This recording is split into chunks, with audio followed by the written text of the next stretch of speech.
नमस्कार. ज्यांच्या संकल्पनेतून मिशन आरंभ हा उपक्रम सुरू करण्यात आला ते आपल्या जिल्ह्याचे मावळते माननीय मुख्य कार्यकारी अधिकारी आदरणीय आशिष एरेकर साहेब, जे सध्या अमरावती जिल्ह्याचे जिल्हाधिकारी म्हणून रुजू झालेले आहेत. तसेच आपल्याकडे सध्या नव्याने रुजू झालेले या जिल्ह्याचे मुख्य कार्यकारी अधिकारी आदरणीय आनंदरावजी भंडारी साहेब व ज्यांच्या मार्गदर्शनाखाली मिशन आरंभ या उपक्रमाचे आयोजन केले जाते ते आपल्या जिल्ह्याचे प्राथमिक शिक्षणाधिकारी आदरणीय भास्करराव पाटील साहेब, विस्ताराधिकारी आदरणीय कारले मॅडम व उपस्थित सर्वच जिल्ह्यातील अधिकारी, विद्यार्थी व पालक या सर्वांचं मी शिक्षण विभाग पंचायत समिती पारनेर यांच्या वतीनं मनापासून स्वागत करतो. त्याचबरोबर आमच्या पारनेर तालुक्याच्या आदरणीय गट शिक्षणाधिकारी सीमा राणे मॅडम, नोडल अधिकारी आदरणीय पिंपरकर साहेब व सर्वच विस्तार अधिकारी व सर्व केंद्र प्रमुख यांच्या मार्गदर्शनाखाली पुढील 1 महिन्याचे ऑनलाईन तासिकेचे नियोजन या तालुक्यासाठी दिलेले आहे. ते नियोजन आम्ही या ठिकाणी व्यवस्थित केलेले आहे. यासाठी आमचे तंत्रज्ञ शिक्षक आदरणीय नामदेव शेरकर सर व BRCचे आदरणीय दत्तात्रय आंबेकर सर यांचे या ठिकाणी मी शिक्षण विभाग पंचायत समितीच्या वतीनं आभार मानतो. व आज ज्यांची पहिली ऑनलाईन तासिका आहे त्या जिल्हा परिषद प्राथमिक शाळा ढवळदारा या शाळेच्या आदर्श शिष्यवृत्ती शिक्षिका अनिता खरमाळे मॅडम यांचं या ठिकाणी देखील मी शिक्षण विभागाच्या वतीनं स्वागत करतो. त्यांचा आजचा जो विषय आहे तो भाषा विषय व भाषेचा व्यवहारात उपयोग या घटकाच्या अनुषंगाने वाक्प्रचार या उपघटकावरती मार्गदर्शन करणार आहे. तरी या ठिकाणी त्यांना मी विनंती करतो की आपण पुढील आपल्या तासिकेला सुरुवात करावी. प्रथमतः सर्वांना नमस्कार. आणि आज 1 जून जे आज आपल्या मुलांसोबत जे पालक बसलेले आहेत, आजी आजोबा बसलेले आहेत किंवा पणजी पणजोबा, हे सगळ्यांचा आज ज्यांचा वाढदिवस असेल, प्रथमतः मी सर्वांना वाढदिवसाची शुभेच्छा देते आणि पुढील अभ्यासाला आपल्या सुरुवात करूया. आज आपला घटक आहे त्याचा व्यवहारात उपयोग, विषय आहे मराठी आणि उपघटक आहे वाक्प्रचार. आपण बाळांनो, आपण जे नेहमी बोलतो त्यात रूढ झालेला शब्द वापरणे म्हणजे वाक्प्रचार. रूढ झालेला शब्द म्हणजे जो शब्द कायम बोलतो. समजा एखादी घटना पाहून आपण घाबरतो. अचानक साप पाहिला, अचानक वाघ पाहिला, आता बिबट्या, वाघ, तरस हे तर सर्रास सगळीकडे फिरू राहिले. पण अचानक ह्या गोष्टी पाहिल्या तर आपण घाबरतो. पण प्रत्येक वेळी मी घाबरलो असं कुणीही बोलत नाही. आजी आजोबा असतील, आई वडील असतील, कुणी पण त्याला पर्यायी शब्द किंवा रूढ झालेले शब्द जे असतात ते फटकन बोलले जातात. आणि ते पहा, घाबरणे या शब्दाला आहे तोंडचे पाणी पळाले. कुणी असं म्हणतं साप पाहिलं आणि माझ्या तोंडचंच पाणी पळालं. कुणी म्हणतं पहा, एवढं मोठं संकट आलं का माझ्या पायाखालची जमीनच सरकली. आणि मुलं म्हणजे डायरेक्ट मार्क कमी आले, समजा पेपर झाला आपला सराव चाचणी आणि एकदम मार्क कमी आले आणि मी ते लिहिलं होतं आणि आता कसं झालं, आता काय होईल, आणि आता माझ्या पोटात दस्त झाले. म्हणजे ते घाबरतो अशी प्रत्येक वेळेस मी घाबरलो असे न म्हणता पहा, भीती वाटणे, घाबरणे यासाठी काही वाक्प्रचार आहेत. म्हणजे ते रूढ झालेले शब्द आहेत. पायाखालची जमीन सरकणे, तोंडाचे पाणी पळणे, पोटात धस्त होणे, अशा प्रकारचा शब्दाचा वापर आपण अनावधानाने आणि पटकन करतो. म्हणजे ते शब्द रूढ झालेले आहेत. आता वयस्कर माणसं आपले पहिल्यापासून जे बोलतात ते सुद्धा शब्द रूढ झालेले आहेत आणि तेच आलेत. त्याला आपण म्हणींमध्ये वापर करतो. पहा, आज आपण वाक्प्रचार पाहतो. एखादी गोष्ट सतत आणि नित्य नियमाने केली की ती आपोआप आपल्या अंगवळणी पडते, म्हणजे सवय लागते. आता आपण क्लास करणार आहोत, हे क्लास सलग करणार आहोत. इतर दिवशी आपली सुट्टीचा वार होता, सुट्टीचे दिवस होते, आपण केव्हाही उठायचो, दुपारी पण झोपायचो, खेळायला जायचो, कसंही करायचं. पण आता जे आपण या ठिकाणी येतोय, समजा 7ला बरोबर क्लास सुरू होतोय, म्हणजे हे आपल्या अंगवळणी पडणार आहे पुढे जाऊन. शाळा सुरू झाल्यावर सुद्धा आपले क्लास चालू आहेत. म्हणजे ही सवय लागते, अंगवळणी पडणे म्हणजे सवय लागते. आपोआप त्यावेळेस जाग येते, आपोआप तेवढा अभ्यास होतो आणि आपोआप सगळ्या गोष्टी होतात. आतापर्यंत आपण भरपूर पाहिलं, वाक्प्रचार पाहिले, वाक्प्रचारांचे अर्थ पाहिले आणि वाक्प्रचारांचा वाक्यात उपयोग करायचा सुद्धा पाहिलेला आहे. पण आता 5वी स्कॉलरशिपला मात्र प्रश्न येतो वाक्प्रचारला, पण खूप वेगळ्या वेगळ्या पद्धतीने येतो. प्रत्येक वेळेस पाठांतरच योग्य आहे असं काही नाही. प्रत्येक वेळेस पाठांतर न करता काही गोष्टी समजून घ्याव्यात आणि त्या गोष्टी रूपाने मांडाव्यात आणि त्याच्या पद्धतीनं ते आपण समजून घ्यावं का भविष्यामध्ये आपल्याला कधी पण कोणतीही गोष्ट विचारली तर ते पटकन आठवलं जाईल. आता पहा, भीती वाटणे, आता पाहिलं तोच वाक्प्रचार आपण, भीती वाटणे, घाबरणे या अर्थाचे. आता या अर्थाचे वाक्प्रचार आपण पाहणार आहोत. ह्या अर्थ, पोटात खड्डा पडणे. पोटात खड्डा पडणे म्हणजे काय? भीती वाटणे. धडकी भरणे, भीती वाटणे.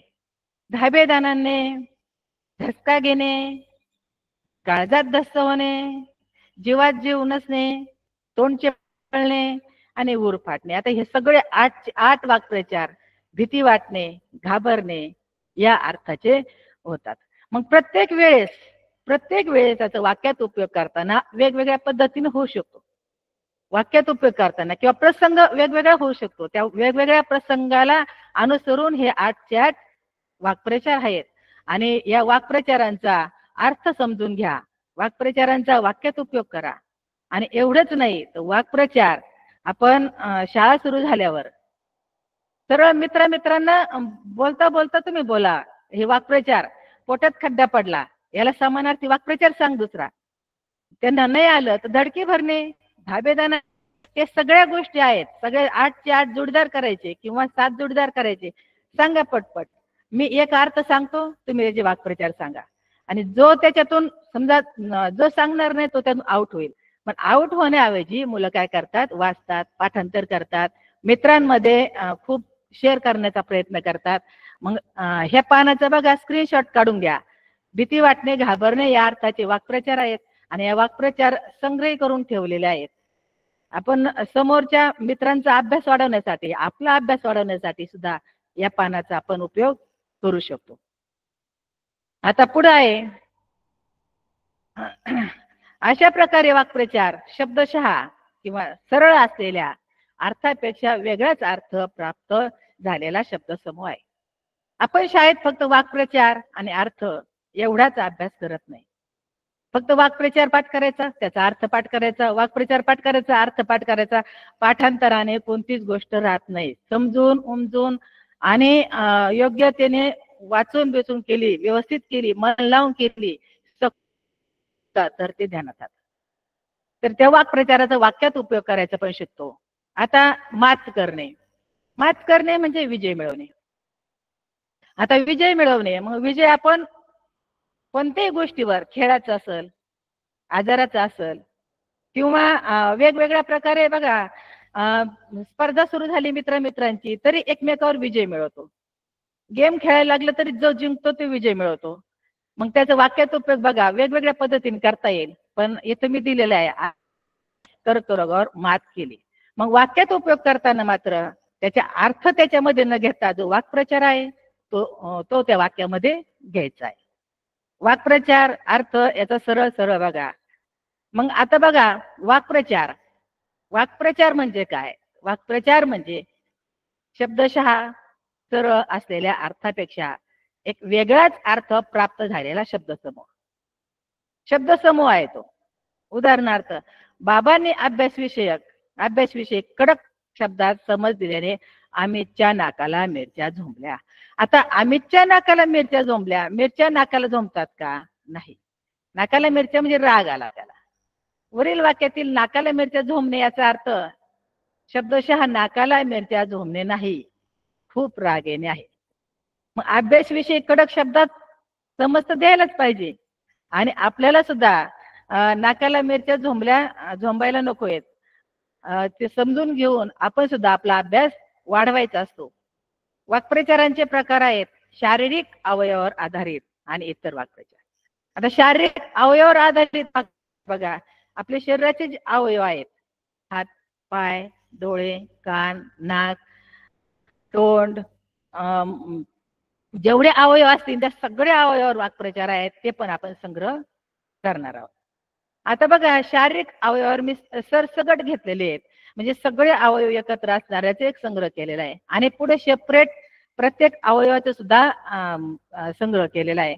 तर बघा, अंग वळणे पडणे. अंग वळणे पडणे म्हणजे पूर्ण आपलं शरीर झालं, सवय होणे. पहिलंच मी सांगितलं होतं की आपल्याला त्या वेळेच्या कामाचा, त्या वेळेच्या अभ्यासाचा किंवा खेळायला जरी गेलो तर त्या वेळेला बरोबर आठवण येते.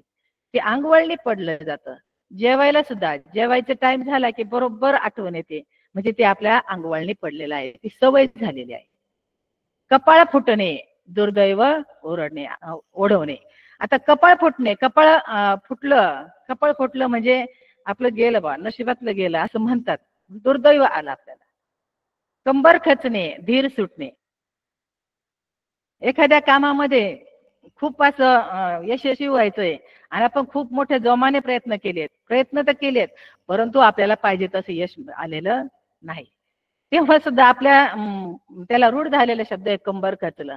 मग कंबर खचलं म्हणजे धीर सुट, उभं राहण्याची ताकद संपली. नंतर पहा, कान पिळणे, अद्दल घडवणे. कान पिळणे, अद्दल घडवणे म्हणजे कान पिळणे म्हणजे डायरेक्ट जाऊन कान पिळायचा नाही, कडक शब्दात समज देणे, अद्दल घडवणे. आता केसाने गळा कापणे. केसाने गळा कापणे म्हणजे घात करणे.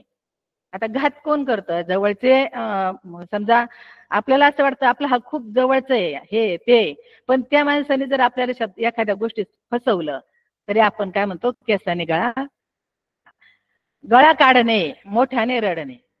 गळा काढणे, गळा काय काढून बाजूला ठेवत नाही, गळा काढणे याचा अर्थ आहे मोठ्याने रडणे. छाती दडपणे, भीती वाटणे. छाती दडपणे, भीती वाटणे.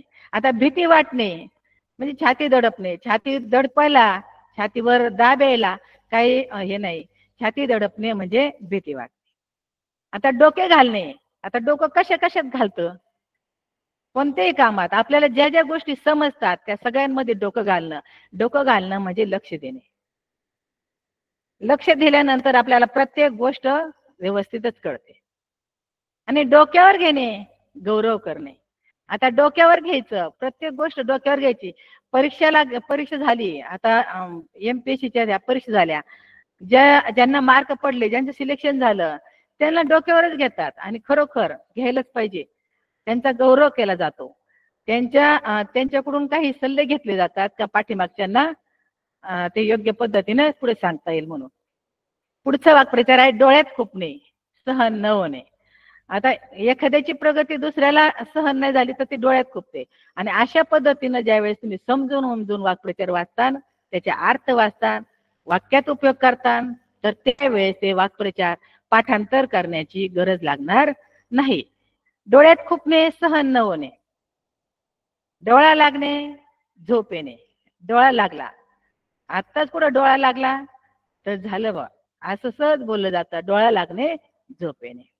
डोळे मिटणे, मरण पावणे. कायमचे डोळे मिटणे. तोंड काळे करणे, कायमचे निघून जाणे. तोंडचे पाणी पळणे, अतिशय घाबरणे. बघा, तोंडचे पाणी पळणे, घाबरण्याला पुन्हा एक वाक्प्रचार आला. दात ओठ खाणे, चीड व्यक्त करणे. नाक उडवणे, थट्टा, उपहास करणे म्हणजे चिडवणे. नाक कापणे, घोर अपमान करणे. बोटावर नाचवणे, हवेत पूर्ण ताब्यात ठेवणे. ह्या पानांचा मात्र स्क्रीनशॉट ठेवा. हे संग्रही केलेले वाक्प्रचार आहेत आणि हे सगळ्यांचा अर्थ समजून घेऊन त्यांचा वाक्यात उपयोग करून हे वाक्प्रचार वाचा. आणि हे वाक्प्रचार जेव्हा तुम्ही समजून उमजून वाचता तेव्हा पूर्ण लक्षात राहतील. पुन्हा पाठांतराची गरज राहणार नाही. आता पुढचा आहे पाठ दाखवणे. पूर्ण शारीरिक अवयवावर आधारित पाठ दाखवणे, समोरून पळून जाणे. तर समोरून पळून गेल्याशिवाय पाठ दिसत नाही. पाठ दाखवणे, समोरून पळून जाणे. पाय घसरणे, मोहात फसणे. पोटात ठेवणे, गुपित राखणे. एखादी गोष्ट नाही सांगायची दुसऱ्याला तर नाही सांगायची, त्याला म्हणतात पोटात ठेवणे. मुठीत असणे, ताब्यात असणे. रक्ताचे पाणी करणे, अतिशय कष्ट करणे. हाडाची काढे करणे, अतिशय मेहनत करणे. हात टेकणे, नाईलाजाने शरण येणे. हृदय भरून येणे, गहीवरून येणे. आता बऱ्याच दिवसांनी कोणाची भेट झाली तर गहीवरून येतं आणि आलिंगन देऊन डोळ्यातून पाणी येतं, त्यावेळेस हृदय भरून येतं, गहीवरून येतं पा. आणि हातावर तुरी देणे, डोळ्यात देखत फसवून पडणे. डोळ्यात देखत फसवून पडणे. ह्या सगळ्या पानांचा स्क्रीनशॉट काढूनच ठेवा, संग्रही केलेले वाक्य. आता शारीरिक अवयवावर आपण पूर्ण शरीर अवयवावर जेवढे होते ते 27 वाक्प्रचार आपण सगळे पाहिलेले. आता बघा सेपरेट आपण हात पाहू. हात ते संग्रह केलेले आहेत, स्क्रीनशॉट ठेवा किंवा लिहून घ्या, समजून घ्या. हात पाय गळणे, धीर सुटणे. हात पाय गळणे, धीर सुटणे. हातचा मळ असणे, सहज शक्य असणे. आता हातचा मळ असते म्हणजे हाताला मळ काढायचा हे असं नाही, पण कोणतंही काम एकदम सहज शक्य पार पाडणं म्हणजे हातचा मळ असते. हात ओला होणे, फायदा होणे. आता हात ओला करायचा म्हणजे पाण्यात जाऊन बुडवायचा, हे असं हे काय करायचं नाही, म्हणजे फायदा होणे. येथे लक्ष्मी असते, त्या लक्ष्मीचा फायदा होणे म्हणजे हात ओला. हात टेकणे, नाईलाजाने, नाईलाज झाल्याने माघार घेणे. आता आपल्याला एखाद्याला समजा काही गोष्टीला शरण जायचंच नाहीये, माझ्याकडून होणारच आहे असं वाटतंय, पण एक प्रसंग असा येतो की आपल्याला ते पूर्ण काम होत नाही, मग मात्र आपले हात टेकतात. काय करावं, आपले हात टेकले म्हणजे आपले नाईलाज झाली, आता आपले माघार घेणं योग्य राहील. टेकणे, नाईलाज झाल्याने माघार घेणे. आता हात देणे, मदत करणे. हात द्यायचा म्हणजे हात दिल्या मग हात साफ कापून द्यायचा का नाही, हात द्यायची म्हणजे मदत करायची. हात मारणे, ताव मारणे किंवा भरपूर खाणे. हात चोळणे, सर पडणे म्हणजे राग व्यक्त करणे. हात चोळणे. हातावर तुरी देणे, डोळ्यात देखत फसून जाणे. तर हातावर तुरी देणे हे पूर्ण शारीरिक अवयव झाले त्याच्यात पण होतं आणि आता पण आहे. हातावर तुरी देणे, फसून जाणे. आता 9वा आहे हात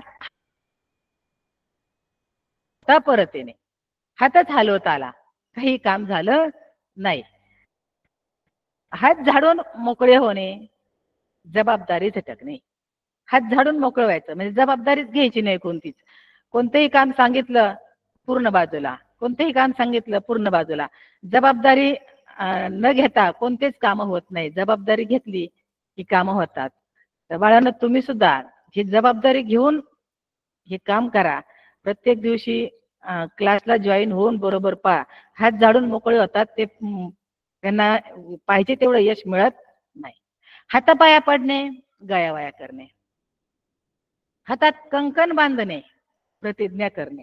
आता हातात कंकण बांधायचं, कंकण बांधायचं म्हणजे प्रतिज्ञा करणे. पहा हातात हात लावणे, मेहनत न घेता फुकटचे श्रेय घेणे. म्हणजे दुसऱ्यांच्या हाताला हात लावून आपल्याला सगळं काही फायदा होत नाही, पण त्यांच्या बरोबर राहून त्यांच्या बरोबर आहेत मेहनत न घेता फुकटचे श्रेय घेणे म्हणजे हातात हात. हातावर शिर घेणे. आता हातावर शिर घेणे, हातावर शिर घेत नाहीत, जीवावर उदार होणे. काही हो आर्या पार, हातावर शिर घेणे म्हणजे जीवावर उदार. हात राखून जेवणे, कमी जेवणे. हात राखून जेवणे, कमी जेवणे. आता हे आपण पाहिले एवढे हात या अवयवावर आधारित वाक्प्रचार. प्रत्येक पानाचा स्क्रीनशॉट ठेवा. आता यापुढे पहा, नाक या अवयवावर पहा. नाक घासणे, स्वतःचे कार्य साधण्यासाठी दुसऱ्याचे पाय धरणे. एखादी चूक झाली, नाक घासायला लावणे. नाक घासायला लावणे म्हणजे नाक कार्य साधण्यासाठी दुसऱ्यांचे पाय धरणे. त्याला म्हणे आडला हरी गाढवाचे पाय धरणे. नाक ठेचणे, नक्षा उतरवणे. नाकच ठेचलं, नाक ठेचणे म्हणजे नक्षा उतरवणे म्हणजे त्याचा गर्व बाजूला केला. नाक मुरडणे, नापसंती दाखवणे. नाक मुरडणे नापसंती. आपल्याला पसंत नाही, पण ते तोंडाने बोलून हे करण्यापेक्षा थोडस चेहऱ्याचे हावभाव जरी झाले तर ते नापसंती. नाकावर राग असणे, लवकर चिडणे. नाकावर राग असणे, लवकर चिडणे. पाहिजे त्यापेक्षा जास्त पटकन चिडणं, पटकन राग येणं, पटकन ते व्यक्त करणं म्हणजे नाकावर राग असणे. आणि नाक वर असणे, दिमाग असणे, ऐट असणे. नाकाला मिरच्या झोंबणे, खूप राग येणे. पहिल्या पानावर पाहिलं होतं आपण, नाकाला मिरच्या झोंबल्या म्हणजे खूप राग येणे. नाकी नऊ येणे, फार त्रास होणे. कोणते काम करताना खूप कष्ट झाले, खूप म्हणजे पूर्ण शरीराची पूर्ण ताकद देऊन ते काम केलं म्हणजे नाकी नऊ आले. काम तर झालं पण खूप त्रास झाला. नाकाने कांदे सोलणे म्हणजे स्वतः मध्ये दोष असूनही उगाचच बढाया मारणे म्हणजे नाकाने कांदे सोलणे. बघा, नाकावर आधारित तेवढे वाक्प्रचार झाले आपले. आता पुढचा अवयव डोळे. डोळे या अवयवावर आधारित वाक्प्रचार. याचे स्क्रीनशॉट ठेवत चला. पहिला आहे डोळे लावून बसणे. आता डोळे लावून बसणे, खूप वाट पाहणे. खूप वाट पाहणे म्हणजे इतके डोळे लावून बसलं. कोणाचे डोळे लावून बसले होते? शबरी डोळे लावून बसली होती रामाच्या दर्शनासाठी. ते डोळे लावून बसणे, खूप वाट पाहणे. डोळे वटारणे, रागाने पाहणे. म्हणजे फक्त डोळ्यावरच डोळे फिरवले तरी हे सगळं अर्थ कळतात आपल्याला. पहा, डोळे भरून येणे, डोळे भरून पाहणे, समाधान होईपर्यंत पाहणे. एखाद्या मोठ्या ठिकाणी आपण फिरायला गेलो, सहलीला गेलो, त्या ठिकाणी इतकी मोठी वास्तू असली, खूप असा सुंदर देखावा असला की आपण तिथून हटत नाही. म्हणजे काय करतो? डोळे भरून पाहतो. डोळे भरून पाहण्याजोगत असतं, तिथून निघावं सुद्धा वाटत नाही. म्हणून डोळे भरून पाहणे, डोळ्यात साठवणे. पहा, डोळे फाडून पाहणे, आश्चर्यचकित होऊन पाहणे. आता डोळे फाडून म्हणजे डोळे फाडणेत का? डोळे पूर्ण जेवढी कॅपॅसिटी तोपर्यंत डोळे करतात, पण आश्चर्यचकित एखादी गोष्ट खूप छान वाटली, आश्चर्य वाटलं, नवल वाटलं की डोळे फाडून पाहणे. डोळ्यात प्राण आणणे, एखाद्या गोष्टीसाठी आतुर होणे. डोळे दिपवणे, थक्क करून सोडणे. डोळे खिळून राहणे, एखाद्या गोष्टीकडे एकसारखे बघणे म्हणजे डोळे खिळून राहणे. मग डोळे भरून पाहणे, डोळे खिळून राहणे. बघा बरं, हे सारखे वाक्प्रचार आहेत की नाही? सारख्या अर्थाचे वाक्प्रचार आहेत की नाही? एखाद्या गोष्टीकडे एक पाहणे, समाधानच होत नाही. समाधान होईपर्यंत पाहणे, एकसारखे पाहत राहणे. सारख्या अर्थाचे वाक्प्रचार. मग आता सुट्टी आहे, दुपारीच्या वेळेला भरपूर वेळ असतो दिवसभर आणि अजूनही 10-12 दिवस वेळ आहे. तर ह्या असे सारख्या अर्थाचे वाक्प्रचार तुम्ही सेपरेट करा आणि पूर्ण शारीरिक अवयवाचे हे पूर्ण स्क्रीनशॉट हे लिहून काढा. आणि आपला अभ्यास हे पाठांतराचा जो भाग आहे तो सुट्टीमध्येच पूर्ण करावा. आता डोळ्यात खुपणे. डोळ्यात खुपणे, लय डोळ्यात खुपायला लागलं. त्यांच्या पार इतकं डोळ्यात खुपायला लागलं, आपली प्रगती त्यांच्या डोळ्यात खुपायला लागली. वाक्यात उपयोग होतो. पहा, डोळ्यात खुपणे सहनच होत नाही. डोळ्यात धूळ फेकणे, फसवणूक करणे. डोळ्यात धूळ फेकीत, डोळ्यात धूळ फेकल्यानंतर काय होतंय ते पहा. मग हे शाब्दिक अशी फसवणूक असते. आणि डोळ्यावर कातडे ओढणे, जाणून बुजून दुर्लक्ष करणे. आपण पाहून पण दुर्लक्ष करतो, त्याला जाणून बुजून दुर्लक्ष करणे म्हणजे डोळ्यावर कातडे. आता डोळे अवयवावर आपण तेवढे वाक्प्रचार पाहिले. हात यावर पाहिले, डोळे पाहिले.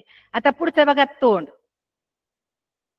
हे पान आल्याबरोबर स्क्रीनशॉट ठेव चला. पहिला वाक्प्रचार आहे तोंड काळे करणे. तोंड काळे करणे, दृष्टीआड होणे. तोंडाला पाने पुसणे. तोंडाला पानं कोणी पुसते का? तोंडाला पाने पुसणे, फसवणे. तोंडचे पाणी पळणे, घाबरणे. तोंडचे पाणी पळणे, घाबरणे. 1 नंबरच्या याच्यामध्ये दिलं होतं मी पानावर. घाबरणे त्याला वाक्प्रचार, वाक्प्रचार आहे तसे. तोंडाला पाणी सुटणे, लालसा उत्पन्न होणे.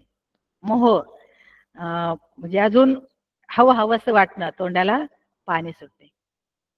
तोंडात बोट घालणे, आश्चर्यचकित होणे. तोंड टाकणे, काहीही बोलणे. एखादा कोणी रागावलं तोंड टाकतं. भांडणं चालू झाले की भांडणामध्ये दोन्ही दोन्ही पार्ट्यावाले एकमेकावर तोंड टाकतात, म्हणजे काही पण बोलतात. तर त्याला तोंड टाकणे म्हणतात. पहा, तोंड भरून बोलणे, खूप स्तुती करणे, आणि तोंड सुख घेणे, खरडपट्टी काढणे, खूप काही बोलणे. तर तोंड या अवयवावर 8 वाक्प्रचार आहेत. आता शारीरिक अवयवावर आपले वाक्प्रचार झाले. सेपरेट शारीरिक अवयवावर पण वाक्प्रचार झाले. आता इतर वाक्प्रचारांचा पण आपण थोडा संग्रह ठेवू आणि मग प्रश्न उत्तराकडे जाऊ. आता इतर वाक्प्रचार व त्यांचे अर्थ. आता हे वाक्प्रचार तुम्ही फक्त त्यांचे अर्थच पाठ न करता प्रत्येक वाक्प्रचाराचा वाक्यात उपयोग करत चला. प्रत्येक वाक्प्रचारासाठी एक स्टोरी तयार करत चला. प्रत्येक वाक्प्रचारासाठी एक असं वेगळ्या पद्धतीनं मांडणी करत चला. ते बरोबर लक्षात राहणार. आग लावणे, भांडण लावणे, कळ लावणे, आगीत उडी घेणे, स्वतःहून संकटात पडणे, हाय खाणे, धास्ती घेणे. आता आभाळ फाटणे, आभाळ फाटतंय का? नाही. सर्व बाजूनी संकट येणे. आपल्याला जेवढ्या बाजू, आपल्याला जितक्या बाजूनी कुठून निघावंच वाटलं, एखाद्या वेळेस संकट आलं, आपल्याला वाटतं नाही हे काम केलं तर ते संकट जाईल, ते काम जाईल. पण ज्या वेळेस सर्व बाजूनी संकट येतात म्हणजे आभाळ आपलं फाटले. कणिक टिंबणे, खूप मारपीट करणे, कालवा ओढणे, कोलाहल माजणे, खडे फोडणे, दुसऱ्याला दोष देणे. म्हणजे आपल्याला जर एखादं काम करता नाही आलं तर दुसऱ्याला दोष देणं उपयोगीचं नाही, आणि दुसऱ्याला दोष देऊन आपलं सुद्धा काम होत नाही. म्हणजे त्याच्यामध्ये म्हण आहे बघा, ती नाचता येईना अंगण वाकडे, ते खडे फोडणे नाही, आपलं आपण ऐका. मुग गिळणे, दुर्लक्ष करून गप्प बसणे. मग मुग गिळून करायचं म्हणजे दुसरं दुर्लक्ष करायचं. एखादी गोष्ट आपल्याला कळती, एखादी गोष्ट आपण पाहतो पण ते आपण शांत बसतो, म्हणजे एखादी गोष्टीकडे दुर्लक्ष. आता पुढचं आहे बघा, घर डोक्यावर घेणे. सुट्टीमध्ये मात्र सगळेच मुलांना सुट्टी आहे, ते सगळे घर डोक्यावर घेतच असणार. खूप गोंगाट करणे, जीव भांड्यात पडणे, सुटकेची भावना निर्माण होणे, सुटकेची भावना निर्माण होणे. जीव भांड्यात पडला, एखादं काम झालं आपलं, जीव भांड्यात पडला. डाळ न शिजणे, काम न साधणे, ताव मारणे, खाण्यावर तुटून पडणे. आता खाण्यावर खूप भूक लागल्यानंतर खाण्यावर तुटून पडतात, आणि विशेषतः मुंग्या मात्र एखादी थोडीशी गोष्ट दिसली की ते बरोबर सगळे तुटून पडतात. धूळ चारणे, पूर्ण पराभव करणे, पारा चढणे, संताप होणे, पोटात खड्डा पडणे, भीती वाटणे. आता पोटात खड्डा पडणे हे पहिलं भीती वाटणे त्या वाक्प्रचारामध्ये पण दिलेलं होतं. पहा, पोटात खड्डा पडणे, खूप भीती वाटणे, फडशा पाडणे, खाऊन टाकणे. पूर्ण शेतामध्ये ज्वारी बाजरीचे पिकं असलं, सगळे पाखरं येतात आणि सगळे पाखरं सगळ्या कणसांवर बसतात. त्यावेळेस म्हणायचं ह्या पाखरांनी आपल्या पिकाचा मात्र काय केला, फडशच पाडला, सगळं खाऊन टाकलं. मग अशा पद्धतीने पहा वाक्प्रचार आहेत. वाक्प्रचार रूढ झालेला शब्द आहे, त्याला मात्र आपल्या पद्धतीनं वेगवेगळ्या आपल्याच पद्धतीनं स्टोरी तयार केली तर लक्षात राहतं. आपल्याच पद्धतीनं म्हणजे आपल्या घरातल्या याच्यानुसार राहायचं. आता माझ्या घरात भावाला जरी बोललं समजा, आता मला दररोज 7ला क्लासला जॉईन व्हायचं, अंगवळणी पडले म्हणजे काय, सवय झाली. आता मला खूप खेळात भांडणं झाले, आता मात्र माझ्या नाकाला मिरच्या झोंबल्या. मग असं जर एकमेकाशी राहिलं, आपल्या आईशी राहा, आई घरातच असते समजा, पण आईशी जरी असं वागलं तर त्या बरोबर तुम्हाला अर्थ समजून सांगणार, आणि तुमचा सुट्टीतच वाक्प्रचार हा घटक पूर्ण होणार. आणि वाक्प्रचार हा अभ्यास खूप मोठा आहे. वाचन हा इतका थोडा अभ्यास नाहीये. वाचन करायचं आणि प्रत्येक वाक्प्रचार असं समजून घ्या, प्रत्येक वाक्प्रचाराचा अर्थ तयार, वाक्यात उपयोग तयार करा, आणि प्रत्येक वाक्प्रचाराला एक स्टोरी तयार करा. मग असं केल्यानंतर प्रत्येक वाक्प्रचार ज्या वेळेस आपल्याला काही काही आठवल, पेपरला येणंच नाही पण जीवनामध्ये प्रत्येक वेळेचे वाक्प्रचाराचा उपयोग होतो. आता आपण पाहू, आता परीक्षा द्यायची आपल्याला, आणि पेपरला जाताना सरावासाठी प्रश्न कसे असतात, आणि ते प्रश्न आपल्याला बघायचे आहेत. प्रश्न पाहताना पूर्ण प्रश्न बारकाईने वाचत चला, पूर्ण प्रश्न वाचायचंय. बारकाईने वाचल्यानंतर उत्तराकडे आपण चांगलं जातो. प्रश्न कळला तर उत्तर कळतं. प्रश्नच नीट वाचला नाही तर उत्तराकडे आपण जाऊ शकत नाही. दिलेल्या वाक्प्रचाराचा योग्य अर्थाचा पर्याय क्रमांक. आता वाक्प्रचार दिलेला आहे, योग्य अर्थ पाहिजे त्याचा, पर्याय क्रमांकाचा आपल्याला वर्तुळ रंगवायचा आहे. मग पहा 1 नंबरला काय आहे, वाक्प्रचार आहे हुरूप येणे. आता हा प्रश्न कसा सोडवायचा आहे हे थोडस पाहून घ्या. तर पहिला पर्याय आहे अवसान येणे.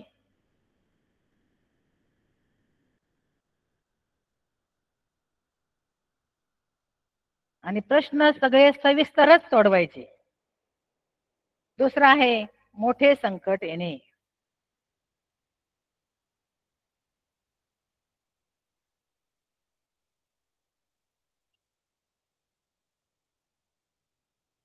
हा प्रश्न पूर्ण झाल्यानंतर त्या पानाचा स्क्रीनशॉट ठेवा. तिसरा आहे खूप राग येणे.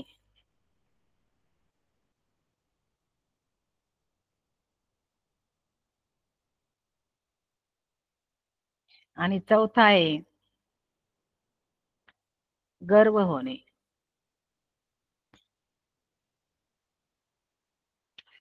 कोणतेही काम करायचं जरी म्हणलं तर आपल्या घरचे आजी बाबा असतील, आई वडील असतील, एखाद्या कामाची आवड जर लागली तर काय म्हणतात, काय हुरूप आले, काय हुरूप आले.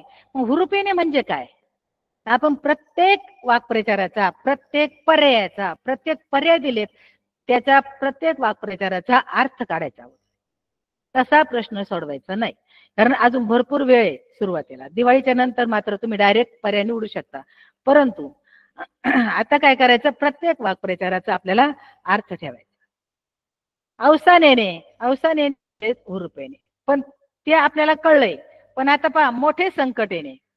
मोठे संकट येणे आपल्याला ते पण असू शकतं ना हुरूप येणे म्हणून, पण मोठे संकट येणे हा कोणत्या वाक्प्रचाराचा अर्थ आहे हे आपल्याला कळायलाच पाहिजे आणि हे आपल्याला सांगता आलं पाहिजे. तेव्हा परफेक्ट आणि फिक्स आपल्याला उत्तर मांडता येईल. तर बघा मोठे संकट येणे आपण मग अशी पाहिलेलं पण आहे, आभाळ कोसळणे.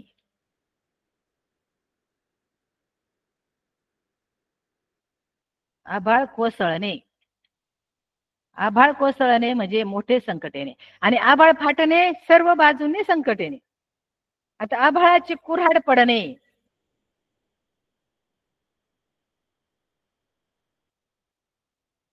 आभाळाची कुऱ्हाड पडणे, मोठे संकट येणे, यासाठी हे 2 वाक्प्रचार आहेत. आता त्याचे राग येणे, खूप राग येणे आपण पाहिलेले, आता पाहिलेले. नाकाला मिरच्या झोमणे आहे, अक्काट तांडव करणे आहे, तनफन करणे, तिळपापड होणे. मी एकच लिहिते इथं, तिळपापड होणे. आणि गर्व होणे म्हणजे काय आले, आता गर्व होणे म्हणजे सगळ्यांनाच माहिती आहे, गची बाधा होणे.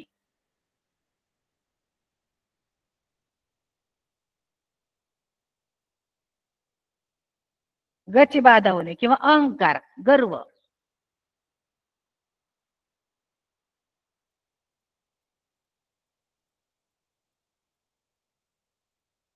अहंकार होणे. आता हे 2 आता आपल्याला सांगता येईल. हुरूप येणे म्हणजे काय, सर्व बाजूनी संकट, मोठे संकट येणे, खूप राग येणे, गर्व होणे, या तिन्ही वाक्प्रचारासाठी आपल्याला सेपरेट अर्थ कळलेले आहेत, सेपरेट वाक्प्रचार कळलेले आहेत.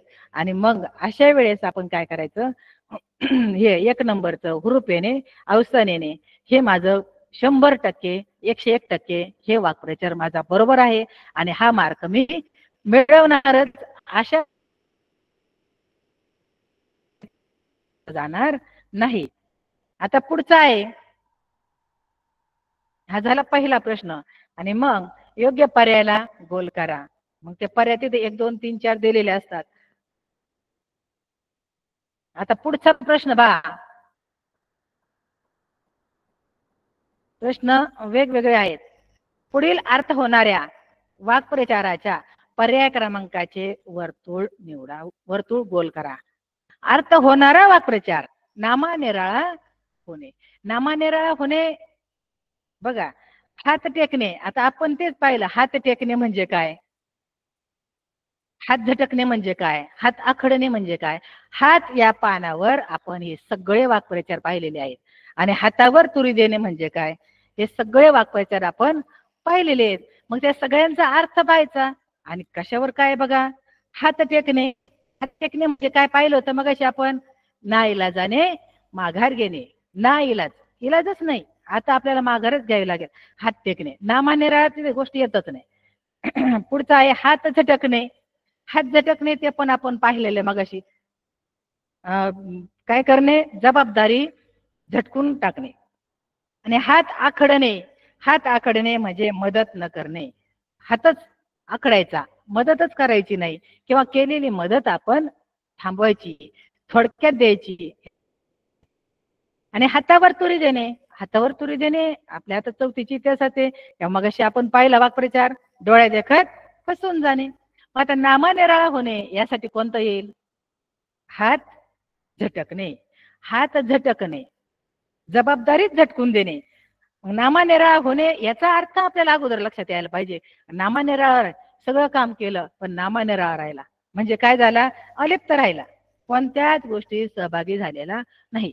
गावामध्ये भांडणं झाले, भांडणं होताना खूप लोक असतात, तिथं पोलीस पण येतात, खूप असतात, पण त्यावेळेस सगळं पाहायला पण राहणं आणि तिथून बाजूला राहणं, अलिप्त राहणं, कोणत्याच गोष्टीत सहभागी न होणे नामानिराळा म्हणजे हात झटकणे. तर बघा, हा प्रश्न तोंडी तोंडी समजून दिलेला आहे. आता प्रश्न तिसरा आहे बघा, दिलेल्या वाक्यात पर्यायापैकी कोणत्या वाक्प्रचाराचा योग्य वापर करता येईल त्या पर्याय क्रमांकाचे वर्तुळ रंगवा. आता वाक्य आहे ते आपल्याला वाक्य पूर्ण करायचंय. कोपऱ्यात पडलेल्या लाडूवर, कोपऱ्यात पडलेल्या लाडूवर, आता ते सांगितलं होतं मी, ताव मारणे.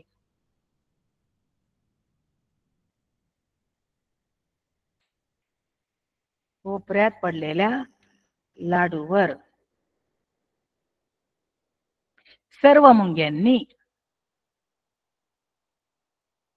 आता मुंग्यांनी काय केलं असन, सर्व मुंग्यांनी, ही रिकामी जागा आपल्याला भरायची आहे. सर्व मुंग्यांनी. आता एक नंबर आहे हल्ला करणे. प्रश्न जर चांगला वाचला नाही तर पर्याय बघा कसे गोंधळात त्यात सांगते. दुसरं आहे ताव मारणे.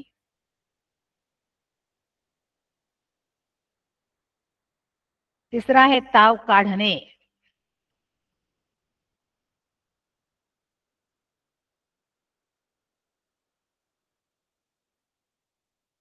आणि चौथा आहे मार्गक्रमण करणे.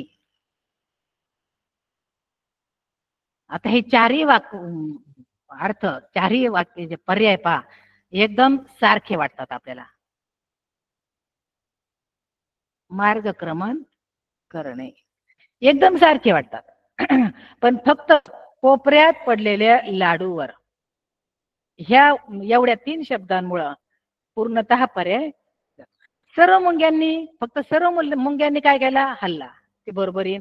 सर्व मुंग्यांनी ताव मारला, सर्व मुंग्यांनी ताव काढला आणि सर्व मुंग्यांनी मार्गक्रमण केले. फक्त तेवढंच जर केलं तर चारही पर्याय बरोबर येतात. पण एवढ्या एका शब्दावरून, म्हणून प्रश्न चांगला वाचायचा.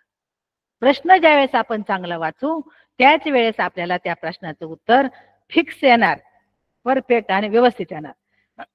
आता हल्ला करणे, हल्ला करणे म्हणजे काय बरं, हल्ला करायचं म्हणजे दुसऱ्याला मारायचं किंवा नष्ट करण्याचा प्रयत्नच करायचा. मग मुंग्या हल्ला करतात, नष्ट करतात सगळं, पण हे लाडूवर काय हल्ला करत नाही. ताव मारणे म्हणजे खाण्यावर तुटून पडणे. मग खाण्यावर तुटून पडल्या त्या मुंग्या, लाडूवर तुटून पडलेल्या आहेत. ताव काढणे, एखाद्या कामाला जोमाने सुरुवात करणे. एखाद्या कामाला जोमाने सुरुवात करायची म्हणजे ताव काढायचा. सकाळी सकाळी आपल्या घरचे समजा शेतात कोणी काम करत असेल तर सकाळी सकाळी कामाला जातात आणि पूर्णतः काम लवकरच पूर्ण करून येतात. आणि मार्गक्रमण करणे म्हणजे प्रवास, निश्चित मार्ग काढणे किंवा जाणे. आता मुंग्या मार्गक्रमण पण करतात, रांगेत पण चालतात. मुंग्या ताव मारतात, हल्ला करतात. पण या लाडूंवर काय केलेलं आहे त्यांनी? ताव मारलेला आहे. त्या खाण्यावर तुटून पडलेला आहे, म्हणजे कोपऱ्यात पडलेल्या लाडूवर सर्व मुंग्यांनी ताव मारला. हा प्रश्न 2 नंबर पर्याय बरोबर येणार आहे. तर आता बघा प्रश्न 4था आहे पुढं. पुढील प्रश्नातील वाक्प्रचार व त्याचा अर्थ पर्याय क्रमांकाचे वर्तुळ रंगवा. आता हा प्रश्न वेगळा आलेला आहे आपल्याला बघा. आणि अशा टाईपचे वेगवेगळ्या टाईपचे प्रश्न येतात. आपल्याला प्रश्न समजून घ्यायला पाहिजे. प्रश्न ज्याला समजतो त्याला उत्तर येईल. आता ह्या प्रश्नामध्ये काय करायचंय? वाक्प्रचार दिलेला आहे, त्यांचा अर्थ पण दिलेला आहे, पण एक अयोग्य जोडी दिलेली आहे. मग त्यावेळेस असं वाटतं ती सुद्धा अयोग्य नाही, तीच तर बरोबर आहे. म्हणून वाक्प्रचार जर पाठ असतील तर प्रत्येक याचा अर्थ लक्षात येणार आहे आणि बरोबर अयोग्य जोडी बाजूला निघणार आहे. येणे, सई येणे म्हणजे आठवण येणे, तोंड देणे, प्रतिकार करणे, हेवा वाटणे, स्तुती करणे, तोंड दाबणे, लाच वगैरे देऊन गप्प बसवणे. आता हे चारही पर्याय वाचल्यानंतर असं वाटतं नाही हे सगळेच बरोबर आहेत, त्याच्यातलं कोणतं द्यायचं? आता सई येणे हा आपण वाक्प्रचार म्हणजे शब्दच ऐकलेला नाही, त्याच्यामुळे मग शब्द न ऐकल्यामुळे आपण त्याला लगेच बरोबर करून देऊ. पण ते नाही, सई येणे म्हणजे आठवण येणे हे बरोबर आहे. तोंड देणे, प्रतिकार करणे हे बरोबर आहे. पण हेवा वाटणे म्हणजे स्तुती करणे नाही. तर हेवा वाटणे म्हणजे द्वेष करणे, त्याचा खूप हेवा वाटतो, द्वेष करणे, मत्सर करणे. मग ह्याच्या इथं का कोणता नंबर येईल आपल्याला? 3 नंबर येईल. आणि बाकीचे सगळे प्रश्न आहेत. आता प्रश्न पुढचा आहे 5वा. आता हा सुद्धा प्रश्न चांगला बारकाईने बघा. वाक्प्रचारातील अधोरेखित शब्दाचा ज्या अर्थाने वापर केलेला आहे, बरोबर का? अधोरेखित केलेला शब्द आहे, अर्थाने कोणत्या वापर केलेला आहे बघा. अर्थ ओळखून त्याच्या पर्याय क्रमांकाचे वर्तुळ रंगवा. आता त्याचा अर्थ ओळखायचा आपल्याला. कोणाचा अर्थ ओळखायचा आहे? फक्त अंडरलाईन केलेला. आता इथं वेगळ्या रंगात केलेलं आहे, पण पेपरला अंडरलाईन केलेलं आहे. जीवाचे रान करणे, मग आपल्याला फक्त जीवाचे रान करणे या वाक्प्रचाराचा अर्थ पहा, खूप कष्ट सोसणे, खूप कष्ट करणे, जीवापाड कष्ट करणे. पण रान या शब्दाला शब्द कोणता आलेला आहे बघा, जीवाचे रान करणे, खूप कष्ट करणे. मग तिथे चैन म्हणजे आराम, मुक्त, दिमाग हे पर्याय पूर्णतः बाजूला निघतात. आणि जीवाचे या शब्दाला कोणता अर्थ आलेला आहे? कष्ट. मग वाक्प्रचारामध्ये पहा, प्रत्येक शब्दाला कोणता आले, पूर्ण वाक्प्रचाराचा अर्थ कोणता आहे, वाक्यात उपयोग करून दिलेला असतो. आणि त्याचा वाक्प्रचार कोणता? पूर्णतः वाक्यात उपयोग करून त्या अर्थाचा पर्याय नंबर कोणता हे सुद्धा येतं. आता पुढचा प्रश्न आहे, दिलेला वाक्प्रचार पूर्ण करण्यासाठी योग्य शब्दाचा पर्याय क्रमांकाचे वर्तुळ रंगवा. हे फक्त रिकामी जागा भरायची आहे. आता हा वाक्प्रचार आहे. आता पर्याय बघा, सुका, हात सुका करणे, कोरडे करणे, हात स्वच्छ करणे, हे करतोच, हात कोरडे करतोच. मांडे हा पर्याय त्याच्यामध्ये कोणताच येत नाही. आणि ओला, हात ओला करणे. आता सरासर तो वाक्प्रचार जर वाचला तर हात ओला करणे ह्या प्रश्न क्रमांक तो बरोबर आहे. पण त्यावेळेस ती परिस्थिती ज्यावेळेस येईल त्यावेळेस हात स्वच्छ करण्याला पर्याय नंबर दिला जातो. तर असं काही करायचं नाही. वाक्प्रचार त्यासाठी पाहिलेच पाहिजे. वाक्प्रचारांचे अर्थ लक्षात आले पाहिजे. आता इथं फक्त आपल्याला वाक्प्रचारच पूर्ण करायचा होता. जो वाक्प्रचार पूर्ण असतो, जो वाक्प्रचार वाचलेला असतो तेव्हाच तो पूर्ण होईल. हात स्वच्छ करण्याला पर्याय नंबर दिला जाईल, पण असे सगळे पर्याय पाहून गोंधळात मुलं पडतात आणि आपोआपच चुकीच्या प्रश्नाला. आता पुढचा प्रश्न 7वा आहे बघा.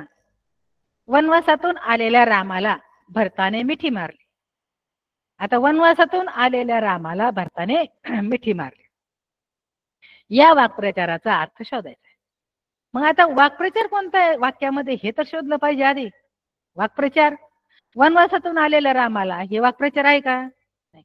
मिठी मारली मिठी मारणे हा वाक्प्रचार इथं आलेला आहे. मग मिठी मारणे म्हणजे चकित होणे आहे का? चकित होण्याचा अर्थ आपल्याला पाहिजे, माहिती पाहिजे. चकित होणे म्हणजे काय? चकित होणे म्हणजे थक्क होणे, आश्चर्य वाटणे. मग अशा प्रत्येक पर्यायाचा अर्थ आपल्याला सेपरेट पाठ पाहिजे, सेपरेट आपल्याला ते कळलं पाहिजे. आणि ते सगळं ज्यावेळेस कळतं त्यावेळेस आपण बरोबर उत्तरापर्यंत जातो. दुसरं आहे आलिंगन देणे. आलिंगन देणे म्हणजे मिठी मारणे. आपल्या प्रश्नाचं उत्तर आहे 2 नंबरचा पर्याय. पण आल्याबरोबर 2 नंबर पर्याय आहे, पण खालचे पण पर्याय आपण चांगले वाचले पाहिजे. तो आलेलाच आहे. पण आनंद होणे, आनंद होणे म्हणजे खूप आनंद, एखादी गोष्ट पाहून आनंद होणे म्हणजे खूप आनंद होणे, फक्त डोळ्याने हसणे, पाहणे एवढंच. पण तिथं क्रिया होत नाही, प्रतिक्रिया. मिठी मारणे, मिठी मारणे हे आलिंगन देणे.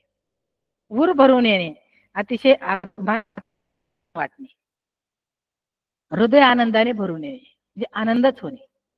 पण मग आता 7वा प्रश्न बघा. 7व्या प्रश्नामध्ये काय आहे? वाक्प्रचार कोणता आहे तो आधी शोधायचा आहे. वाक्प्रचार शोधल्यानंतर त्याचा अर्थ शोधायचा आहे. त्याचा अर्थ शोधण्यासाठी आपल्याला 4ही पर्यायांचे अर्थ शोधावे लागेल. का 4ही पर्यायांचे वाक्प्रचार शोधावे लागतील.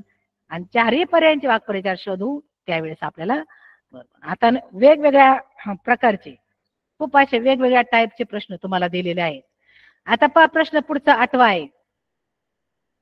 अपघात स्थळी पोलीस येतात बघ्यांची. आता अपघात झाला एखादा, अपघात झाल्यानंतर पोलीस येतात, मग बघ्यांची. आता हैसे वाटले, भान येणे, पांगापांग होणे आणि शुद्धीवर येणे. हैसे वाटले, पोलीस येतात बघ्यांना हैसे वाटले, असं होईल का? भान येणे, पांगापांग होणे आणि शुद्धीवर येणे. आता अपघातस्थळी पोलीस आलेत, पण मग त्यांनी काय पहा, हैसे वाटले म्हणजे हेवा वाटला, भान येणे सावध होणे, जागरूक होणे, आणि पांगापांग होणे म्हणजे सगळीकडं पसरणे. पांगापांग होणे सगळीकडे पसरणे. पोलीस आले, जे बघायला तिथं थांबतात ते कुणीही तिथं थांबत नाही, म्हणजे सगळे हात झटकून मोकळे होतात. असा आपला वाक्प्रचार तिथं येऊ शकतो. सगळे गेले बाजूला, हात झटकून मोकळे झाले. आणि शुद्धीवर येणे, शुद्ध येणे, चेतना प्राप्त होणे, जे ते शुद्धीवर येणे. आता तिथं बघे असतात, बघे म्हणजे प्रेक्षक, पाहणारे, त्यांना शुद्धीवर यायचा प्रश्नच नाही. मग ह्या सगळ्या गोष्टींचा बारकाईने अभ्यास ज्यावेळेस होईल त्यावेळेस आपल्याला आपण पूर्ण रस्त्यावर किंवा पूर्ण मार्गावर आपण आहोत की नाही हे आपल्याला त्या प्रश्नातूनच कळतंय. आता पुढचा प्रश्न बघा 9वा आहे. सर्व बाजूनी संकट येणे या अर्थाचा. आता बघा हा प्रश्न मात्र लिहून देते. सर्व बाजूंनी संकट येणे म्हणजे जंबल मध्ये टाकणारे प्रश्न कसे असतात बघा. सर्व बाजूंनी संकट येणे या अर्थाचा वाक्प्रचार कोणता? आता पहिला पर्याय आभाळ फुटणे.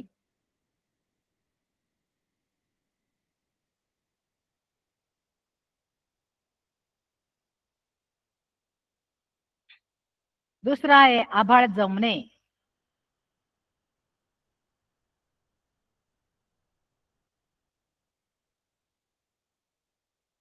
बघा तिसरा आहे आभाळ भरणे.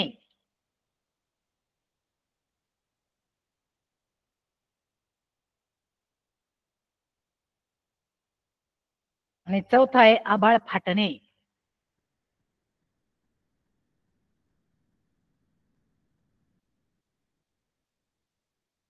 आता हे 4 वाक्प्रचार दिलेले आहेत आणि प्रश्नामध्ये आपल्याला वाक्प्रचारांचा अर्थ दिलेला आहे. मग हा वाक्प्रचाराचा अर्थ आहे आणि हा वाक्प्रचार आहे. आभाळ फुटणे, आभाळ जमणे, आभाळ भरणे आणि आभाळ फाटणे. आभाळ फुटणे हे वाक्प्रचारच नाही. आभाळ जमणे म्हणजे निराशा होणे, हताश होणे. एखाद्यावर संकट जर आलं, समजा संकटाची चाहूल लागली तर निराशा आली समजा, तर आभाळ जमायला सुरुवात झाली, आभाळ जमतंय. आभाळ भरणे, आभाळ भरणे म्हणजे काय?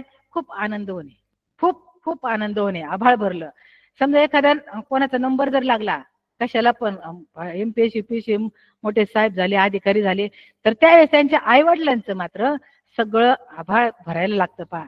पूर्णतः आनंदाने ते पूर्ण आनंदामध्ये बुडून जातात पहा, म्हणजे आभाळ भरलं. आणि दुसऱ्या अर्थाने आभाळ भरणं, आभाळ आल्यावर पाऊस पडतो, ते आभाळ भरलं. नंतर पहा, आभाळ जमणे निराश होणे, पण आभाळ फाटणे म्हणजे सर्व बाजूनी संकट येणे. आणि आभाळ फाटणे हे मात्र हा वाक्प्रचार आपला झालेला आहे, सर्व बाजूनी संकट येणे. इथं आता प्रत्येक ठिकाणी आपल्याला काय करायचं, त्याचा अर्थ लिहायचा आणि मग सर्व बाजूनी संकट येणे कशासाठी आहे, आभाळ फाटणे. आणि 4 नंबरचा पर्याय तिथे बरोबर द्यायचा आहे. प्रश्न 10 आहे बघा पुढचा. बेभान होणे. बेभान होणे. आता बेभान होणे वासरू कविता आहे तिथे बेभान होणे या अर्थाचा वाक्प्रचार कोणता. मग या अर्थाचा वाक्प्रचार आपल्याला शोधायचा आहे. मग आता अर्थ लिहिते इथं, बेभान होणे.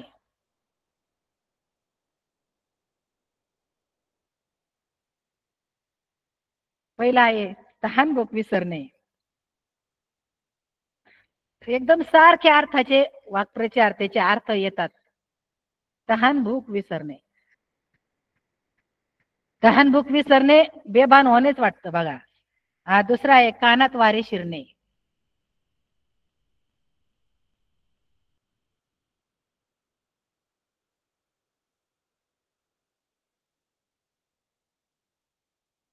तिसरा आहे पायाखाली घालणे.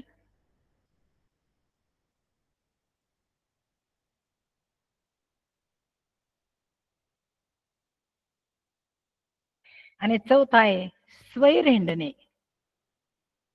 जिकडं वाट सापडन तिकडं हिंडणे. आता वासरू कविता आहे बघा, ओढाळ वासरू राणे आले फिरू, ते तसं. तर तहानभूक विसरणे पहिलाच पर्याय पहा. बेभान होणे म्हणजे काय, पहिला पर्याय तहानभूक विसरणे. तहानभूक विसरणे म्हणजे गुंग होणे, तल्लीन होणे. गुंग होणे, तल्लीन होणे म्हणजे पूर्णतः रमून जाणे, कोणत्याही कार्यक्रमात रमणं म्हणा. कानात वारे शिरणे नवीन गोष्टी समजणे.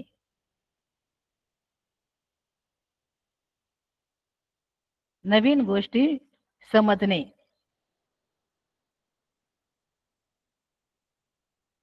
पायाखाली घालणे फिरणे. फिरणे, चालणे, पळणे म्हणजे पायाखाली घालणे. पण पायाखाली घालणे बेभान होणे याचा संबंध नाही. कारण बेभान होणे म्हणजे मानसिकरित्या पूर्णतः बेभान होऊन पूर्ण फिरणे म्हणजे स्वैर हिंडणे. बेफिकीरपणे फिरणे, मोकाट फिरणे, आनंदाने उड्या मारणे, आनंदित होणे म्हणजे बेभान होणे. मग याचा पर्याय किती येतोय, चौथा येतोय. मग असे प्रत्येक पर्यायाचे, प्रत्येक पर्यायाला काय जोडीदार आहे तो आपल्याला शोधायचा आहे. प्रत्येक पर्यायाचा जोडीदार शोधल्यानंतरच आपल्याला पूर्णतः आपलं प्रश्नाचं उत्तर पूर्ण करायचे. तसं फक्त पाहिलाय प्रश्न आणि चला आता पुढचं गणिताचा पेपर आहे, सापडला आपल्याला, घ्या पुढचं, भरा भरा भरा भरा, असं करायचं नाही. कारण भाषेविषयी सुद्धा त्याला सुद्धा खूप मार्क मिळालेच पाहिजे. आणि ते मार्क मिळण्यासाठी वाचनच पाहिजे. वाचन झाल्याशिवाय कळत नाही. सगळे पर्याय सारखे दिसतात आणि आपण त्याच्यामध्ये मग जंबल होती आणि मग पर्याय चुकतो. आता प्रश्न 11 आहे बघा. अचानक आलेल्या टोळधाडीने पिकांचा. आता सांगितलं तुम्हाला, ज्वारी बाजरीचे मोठे शेत असतं, त्या शेतावर पाखरांचा थवा बसला की पिकांचा काय झाला बघा, श्री गणेशा करणे. आता श्री गणेशा करणे म्हणजे काय, सुरुवात करणे. श्री गणेशा करणे, चला आता ह्या कार्यक्रमाला सुरुवात करू म्हणजे श्री गणेशा करू. निगराणी करणे, काळजी घेणे, बंदोबस्त करणे, व्यवस्था करणे किंवा नियोजन करणे. कोणत्याही कामाचं बंदोबस्त करायचं म्हणजे पूर्णतः त्या पूर्ण कार्यक्रमाचं नियोजन करायचं. आणि फन्ना उडवणे म्हणजे खाऊन टाकणे. अचानक आलेल्या टोळधाडीने पिकांचा फन्ना उडवला.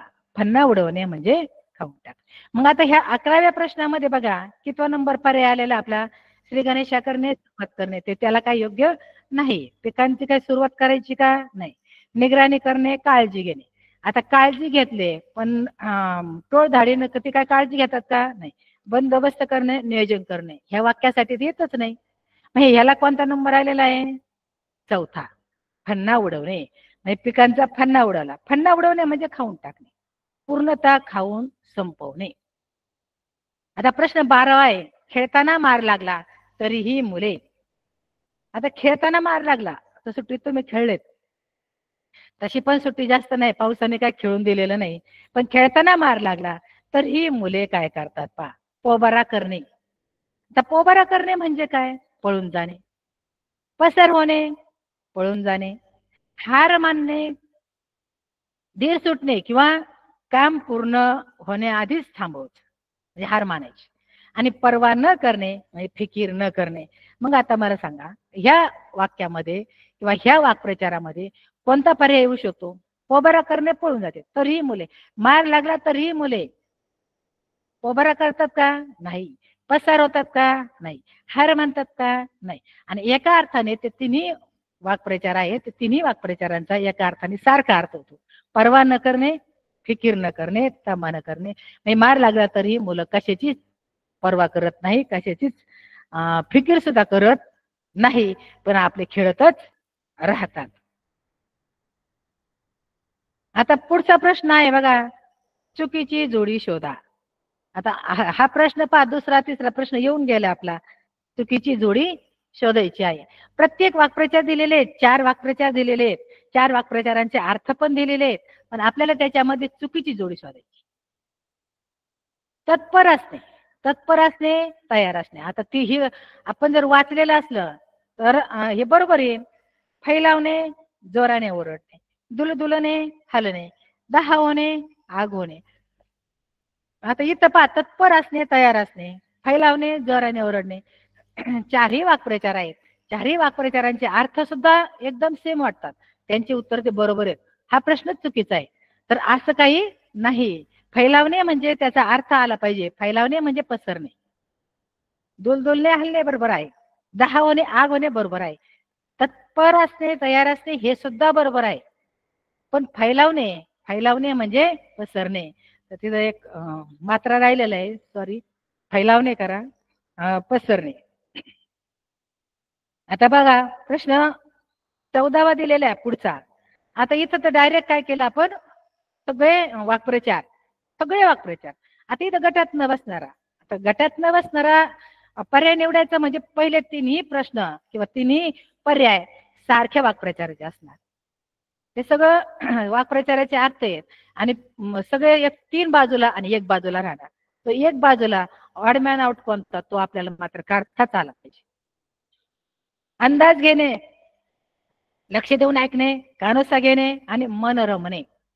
मग आता अंदाज घेणे, एखाद्या कामाचा आपण अंदाज घेतो, हे काय चाललंय, लक्ष देऊन ऐकणे तेच आहे, आणि कानोसा घेणे ते सुद्धा तेच आहे. पण मन रमणे, मन रमणे म्हणजे मन गुंतणे, जिथं मन रमते असं ह्या गोष्टी पाहून पहा. पहिले 3 पर्याय जे आहेत ते सारख्या वाक्प्रचारांचे अर्थ आहेत, आणि तो वाक्प्रचार आहे चाहूल घेणे. चाहूल घेणे, अंदाज घेणे, लक्ष देऊन ऐकणे, कानोसा घेणे, या सगळ्या गोष्टी एक सारख्या वाटतात. आणि मन रमणे, आपलं मन जिथं रमतं तिथे आपण काम करतो, पण ते अंदाज घेणे होऊ शकत नाही. आता प्रश्न 15वा आहे आणि आपला हा लास्ट प्रश्न आहे. वेगळ्या अर्थाचा पर्याय निवडा. आता हा शारीरिक अवयवावर आधारित वाक्प्रचार आहे आणि शारीरिक अवयवावर आधारित वाक्प्रचार खूप येतात. म्हणून काय करायचं, वाक्प्रचाराचं पुस्तक घ्यायचं किंवा नेटवर सुद्धा सर्च मारा. खूप वेगवेगळ्या प्रकारचे आहेत, तुम्ही सुद्धा संग्रह करा आणि सुट्टी तोपर्यंतच करा. नंतर शाळा चालू झाल्यानंतर अभ्यास वाढतो आणि आपलं काम होत नाही. वेगळ्या अर्थाचा पर्याय निवडा. रक्त आटवणे, रक्ताचे पाणी करणे, हाडाचे काडे करणे आणि हाडे खिळखिळी करणे. आता हे सगळं शारीरिक अवयवावर पहा. रक्त आटवणे, आपण शरीरातलं रक्त आटवतो का? रक्ताचे पाणी करणे, रक्ताचं पाणी करतो का? हाडाचे काडे करणे. मग आता 1 नंबरचा आहे रक्त आटवणे, 2 नंबर आहे रक्ताचे पाणी करणे, 3 नंबर आहे हाडाचे काडे करणे. या तिन्ही पर्यायांचा अर्थ मात्र खूप कष्ट करणे. मग तिन्ही पर्याय ज्यावेळेस वाचतो त्यावेळेस रक्त आटवणे म्हणजे खूप कष्ट करणे, रक्ताचे पाणी करणे म्हणजे खूप कष्ट करणे, हाडाचे काढे करणे म्हणजे सुद्धा खूप कष्ट करणे. पण हाडे खिळखिळी करणे, मग हाडं खिळखिळी कशाने होतात? कष्टाने होत नाही. कष्टाने उलट चांगले बसतात. म्हणून हाडाचे काढे होतात, परंतु काम होतं. हाडाचे काढे करणे म्हणजे खूप मार देणे. मग आता वेगळ्या अर्थाचा जर आपल्याला वाक्प्रचार निवडायचा असेल तर रक्त आटवणे, रक्ताचे पाणी करणे, हाडाची काढे करणे आणि हाडे खिळखिळी करणे, ह्याच्यामध्ये 4 नंबर पर्याय येऊ शकतो. अशा पद्धतीने पहा, प्रत्येक प्रश्न अगोदर प्रश्न चांगला वाचा, प्रश्नाचा अर्थ समजून घ्या. प्रश्नाचा अर्थ समजला तर उत्तर अवघड नाही. आणि सुट्टी तोपर्यंत वाक्प्रचार असेल, म्हणी असेल, समानार्थी शब्द, उलटार्थी शब्द सगळं वाचून त्याचे अर्थ समजून घेत चला, म्हणजे पुढे आपले तारांबळ होणार नाही. आणि मग आज आपण इथेच थांबू. धन्यवाद मॅडम. गेल्या 1 तासामध्ये या ठिकाणी मागील 1 तासामध्ये आदरणीय खरमाळे मॅडम यांनी आपल्या सर्व विद्यार्थ्यांना वाक्प्रचार भाषेचा व्यवहारात उपयोग या अनुषंगाने अतिशय सुंदर उदाहरणं देऊन या ठिकाणी आपल्याला मार्गदर्शन केलं. मी आपल्या सर्व विद्यार्थ्यांच्या वतीनं आणि शिक्षण विभाग पंचायत समितीच्या वतीनं आदरणीय मॅडम यांना धन्यवाद देतो आणि आजचा तास या ठिकाणी संपला असं जाहीर करतो. उद्या आपण सर्वांनी वेळेवर या ठिकाणी जॉईन व्हायचे. धन्यवाद.